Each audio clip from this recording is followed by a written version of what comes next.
Our political leaders realize that and apply the techniques of communication. We live in a time when we have a very sophisticated means for communication, but communication has become very difficult between individuals and groups of people.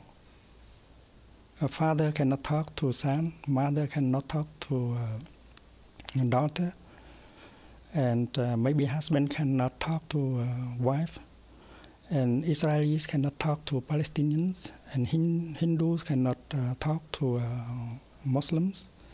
And that is why we have war, we have violence. That is why restoring communication is the basic work for peace. And our political and our spiritual leaders have to focus their energy on this matter. But I think some would say, people in positions of power would say that they simply can't wait for that communication to happen or for that change to take place, that they also have to act now. If they cannot communicate with themselves, if they cannot communicate with members of their family, if they cannot communicate with people in their own country, they have no understanding that will serve the base for right action, and they will make a lot of mistakes. I'm wondering if, by way of bringing this back to you and the practice and how you know the practice, if you would read this poem for warmth and talk about how you think about anger and how one lives with anger. Being mindful doesn't take away all these emotions, right? These human emotions.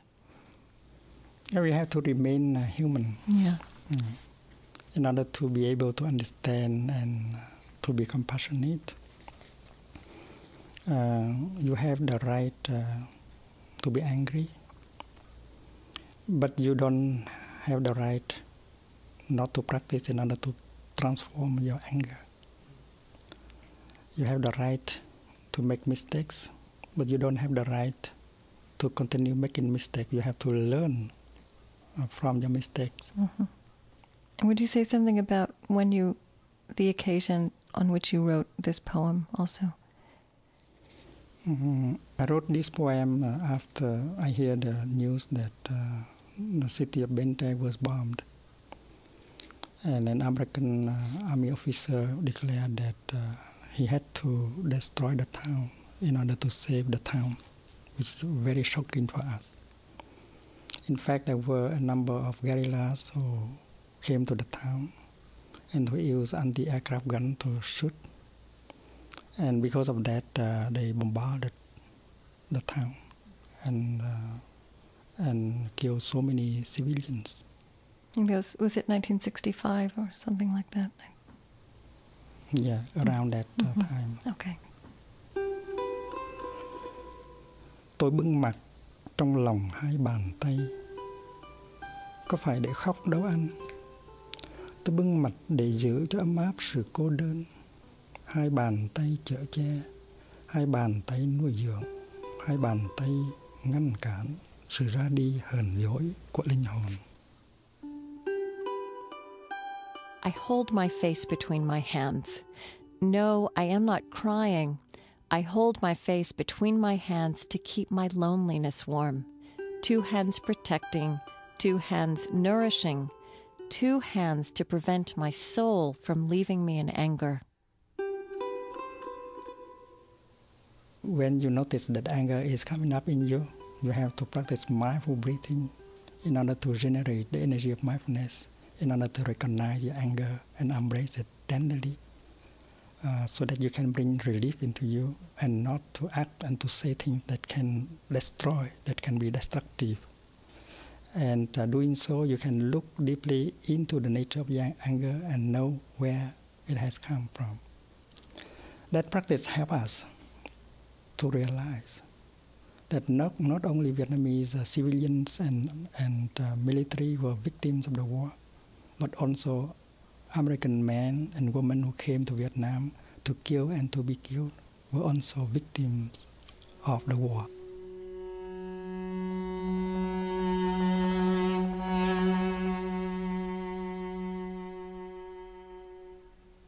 So here's the question that occurs to me again and again. These root causes are so simple in a way. Wrong perception. Yes. Poor communication. Yes. Anger that may have its place in human life, but then needs to be acted on mindfully in your language. Why is it so hard for human beings, and I think this is as true in a family as it is in global politics, to take these simple things seriously, these simple aspects of being human? I don't think it is difficult. In the many retreats that we offer in Europe, in America, in many other countries, awakening, understanding, compassion, and reconciliation can take place after a few days of practice. People need an opportunity so that the seed of compassion, understanding in them to be watered. And that is why we are not discouraged. We know that if there are more people joining in the work of offering that opportunity, and then there will be a collective awakening.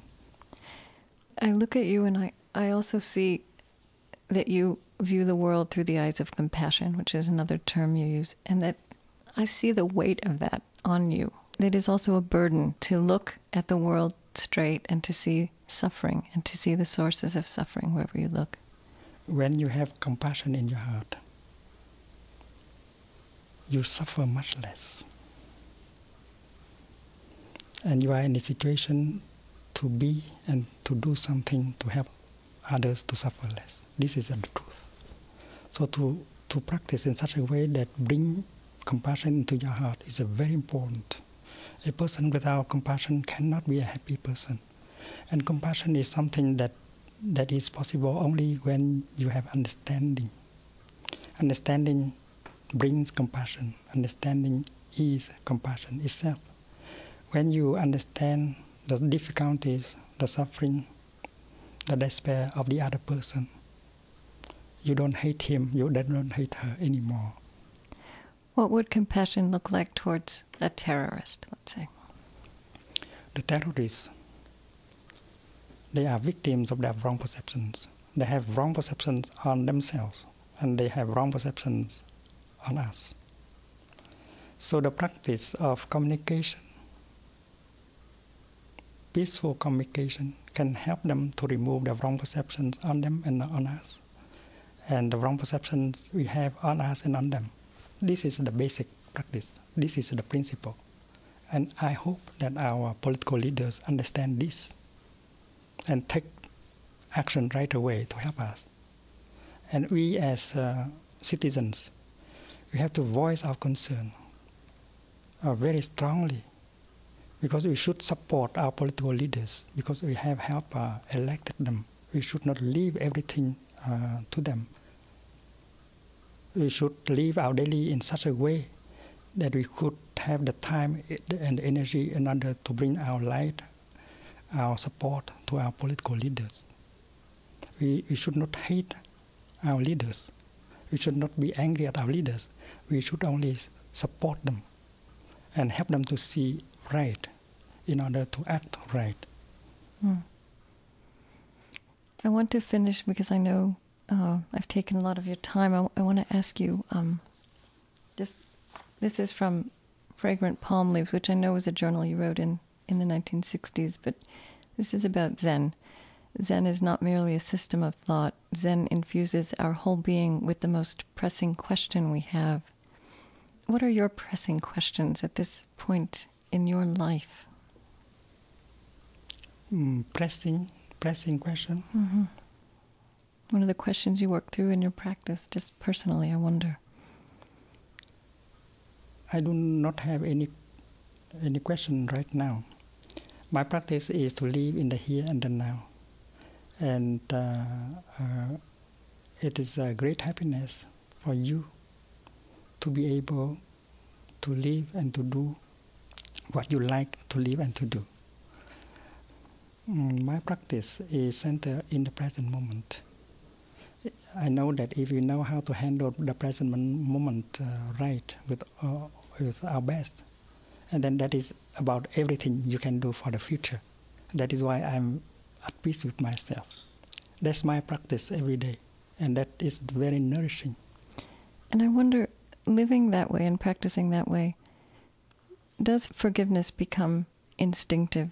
Does there become a point where you no longer react with anger, but immediately become compassionate and forgiving? When you practice looking at people with the eyes of compassion, that kind of practice will become a good habit. And you are capable of looking at the people in such a way that you can see the suffering, the difficulties. And if you can see, and then compassion will naturally flow from your heart. It's for your sake, and that is for their sake also. If in the Lotus Sutra, there is a wonderful 5-word sentence, looking at living beings with the eyes of compassion. And that brings you happiness, that brings relief into the world. And this practice can be done by every one of us.